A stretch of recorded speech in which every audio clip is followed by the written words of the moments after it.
Blog title: Duterte Is Not Machiavellian. You're listening to Morning Coffee Thoughts. This is an AI-narrated reading of one of our latest commentaries. Whether you're on the road, doing chores, or just winding down, this one's for you. Let's get into it. Section 1. Introduction. One of our community members recently reposted my piece, and in his caption, tagged Rodrigo Duterte as Machiavellian. I thanked him for sharing it. I always appreciate when the work travels, but the label caught my eye. This isn't even the first time I've seen Duterte compared to Machiavelli. My reaction is usually one of mild amusement, because Duterte is far from being a Machiavellian. If anything, it feels a bit offensive to Machiavelli. The man has been dead for centuries. He doesn't deserve that kind of slander. If he could see the comparison, I imagine him turning in his grave. I've been reading The Prince since I was 17, and I've gone back to it repeatedly over the years.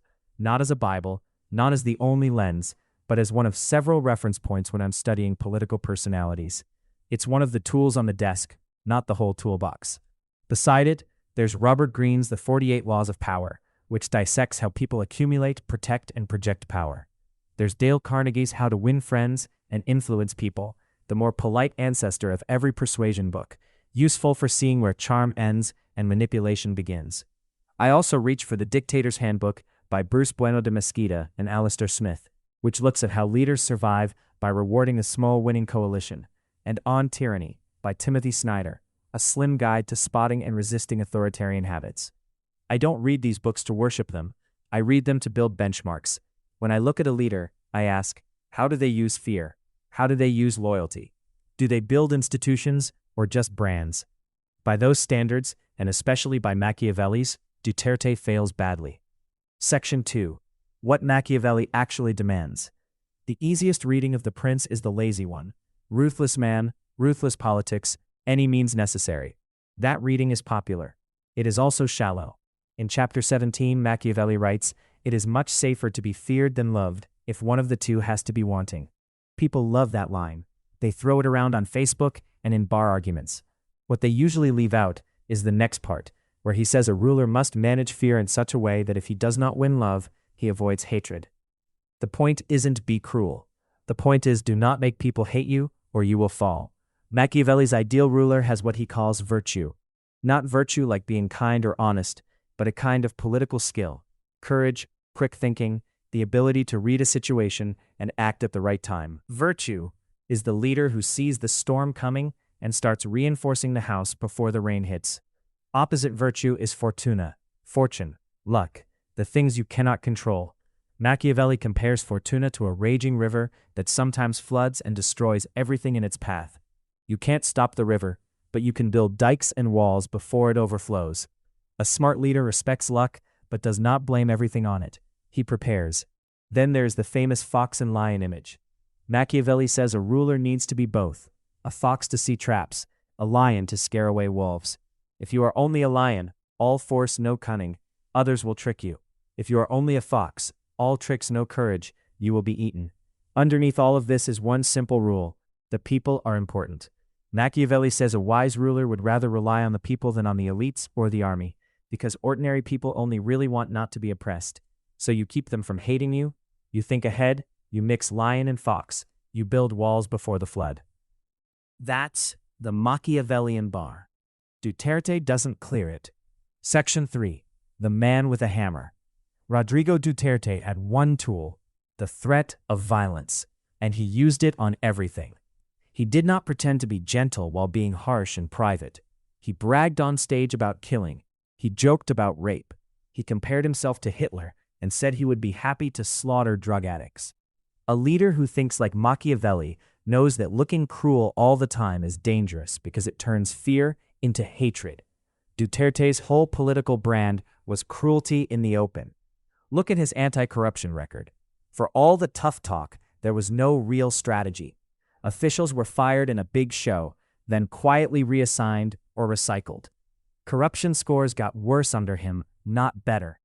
In 2019, the Philippines fell to 113th place out of 180 countries in Transparency International's Corruption Perceptions Index, dropping 18 spots compared to earlier years. That is not careful use of power. That is a man swinging a hammer at whatever is in front of him and calling the noise reform. A Machiavellian leader plans ahead. He builds alliances before he needs them. He shapes institutions that can survive him. Duterte did the opposite. He hollowed out institutions, attacked checks and balances, and made everything depend on his personal mood. His foreign policy lurched from cozying up to China to suddenly talking tough again, from insulting Western allies to later trying to reassure them. He did not manage events. Events pushed him around. He was a lion who liked to roar into the microphone. He was almost never the fox. Section 4. The Psychological File. In 1998, during his marriage annulment case, Duterte underwent a psychological evaluation. The report, by clinical psychologist Dr. Natividad Dayan, described him as having antisocial, narcissistic personality disorder. That's a mouthful, but the key ideas are simple. He was found to be self-centered, lacking empathy, impulsive, and showing little concern for rules or consequences if they got in the way of what he wanted. The report said he had a gross indifference to the suffering of others, showed insensitivity and a lack of remorse, and struggled to control his anger and behavior. It also noted that he had poor judgment and was unable to reflect on the consequences of his actions. That last line cuts straight across the Machiavelli comparison. The entire point of the prince is consequence. Machiavelli cares about what happens 3 steps down the line. He is constantly asking, if a ruler does this today, what will it do to his grip on power tomorrow? Duterte, by that psychological account, could barely see past today. Modern research on narcissistic leaders says something similar. People with this kind of outsized self-importance often overestimate their abilities, take reckless risks, and ignore feedback. They need constant praise and react with rage or denial when criticized. That might produce strong speeches. It rarely produces strong governance. You also see the cowardice in how he handled accountability. When the International Criminal Court began looking into the killings in his drug war, he did not calmly say, "Yes, I will face the court and explain my decisions." He shifted, delayed, attacked the court, pulled the country out of the treaty, then later gave mixed signals about being ready to go to jail. That's not courage. That's a man trying to avoid a day of reckoning while still acting tough on stage. Machiavelli might accept cruelty in the name of stability. He would not respect mindless cruelty from a man who panics when the bill arrives. Section 5. The better comparison. If there is one figure, fictional or real, that Duterte reminds me of most, it's Lord Farquaad from Shrek. Farquaad is a small man in every sense who overcompensates through spectacle. He builds a giant castle. He issues loud commands. He parades his authority in front of terrified subjects. But when it's time to face danger, he doesn't go himself. He sends others. He watches from a safe distance and calls that leadership. That is Duterte's political story in cartoon form. He ordered a drug war where thousands died, but he was not the one in the dark alleys pulling the trigger. Police, local officials, and masked gunmen did the dirty work. When the international community and human rights bodies asked questions, he postured at the microphone, joked, cursed, threatened, while letting others handle the risk on the ground and later in court.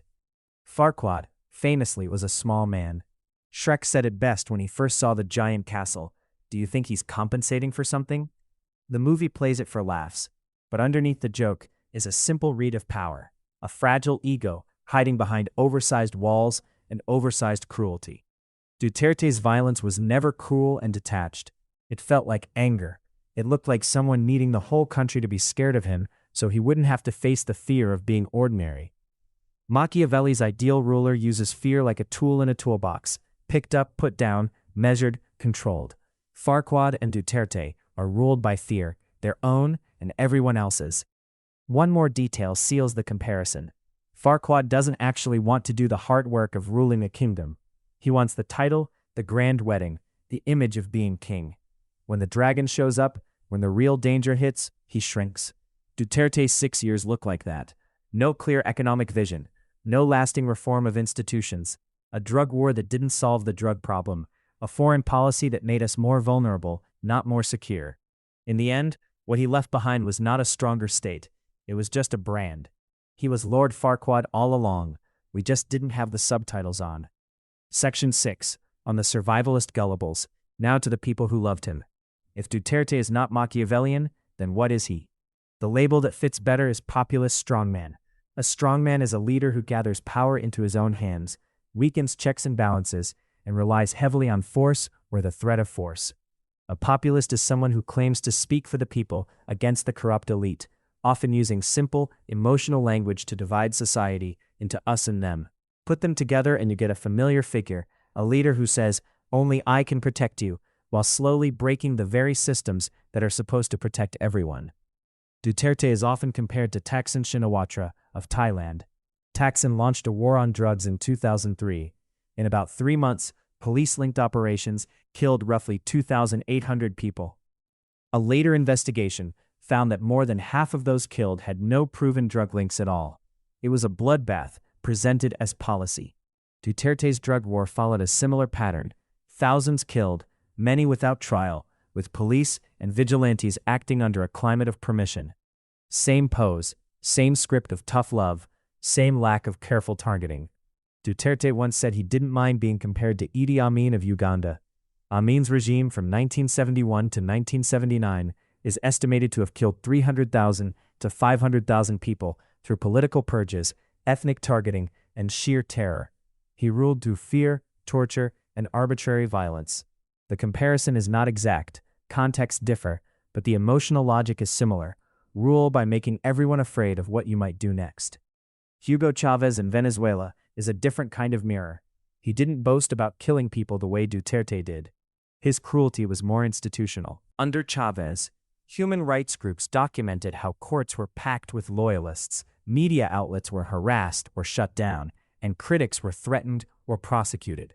Power was slowly concentrated in the executive, while the government still spoke the language of the people and revolution. Duterte admired that kind of posture. The difference is that he preferred the shortcut of open violence and shock statements instead of slow, boring control of institutions. So yes, strongmen and would-be strongmen are better comparisons than Machiavelli's ideal ruler. They are not deep thinkers about power. They are performers with real guns behind them. Duterte fits that family photo much better. Section 7. Actually, one more comparison. His followers, especially the most devoted ones, were not simply dumb. They were scared. Many lived in communities where crime felt close, where drugs felt visible, where the state showed up rarely, if at all.